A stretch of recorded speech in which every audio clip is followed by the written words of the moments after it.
Bos días a todos e a todas. Deixade o bocata un momento e poñede a orella. Ola, somos unhas alumnas do Colexio Viste de las Rubias de Salceda de Caselas. O noso colexio fai emisións de radio en galego e as nosas compañeiras van nos presentar como fan un guión de radio día a día e o traballo que conleva. Temos que facer un guión. Temos que ter dous puntos moi importantes, que son que o tema sexa atractivo para a xente que vai escoitar, porque senón desengancharíase e non estarían atentos, e temos que controlar o tempo, porque os nosos programas non poden pasar de 20 minutos, que é o que contamos para representar no recreo.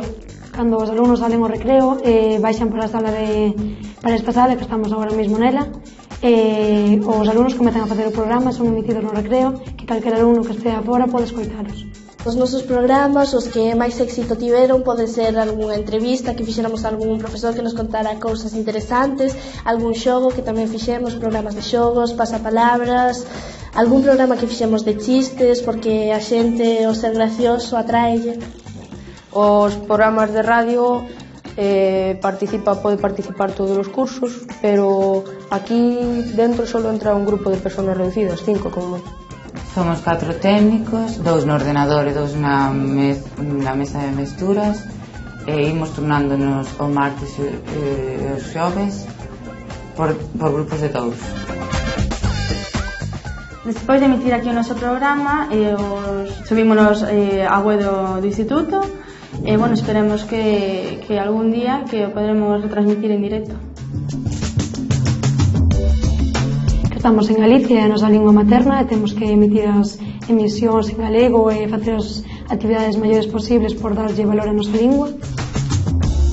E temos que utilizala porque é unha forma de motivar os demais alumnos a que falen esa lingua.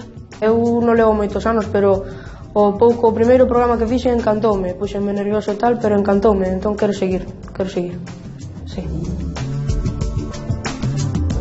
Iso si é, como non, en galego, o poder da palabra para defender a nosa lingua.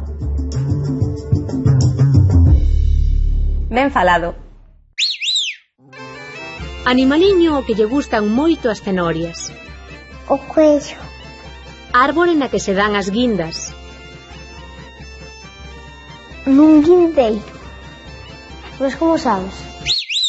Na nosa viaxe polos centros de toda Galicia encontramos a veces iniciativas parecidas. Esta que acabamos de ver no Instituto Pedras Rubias de Salceda de Caselas é moi parecida a unha que xa vimos no Instituto de Melide. Nun caso e no outro, os profesores tratan de que os alumnos exerciten a lingua galega nun ámbito moderno como é o da radio.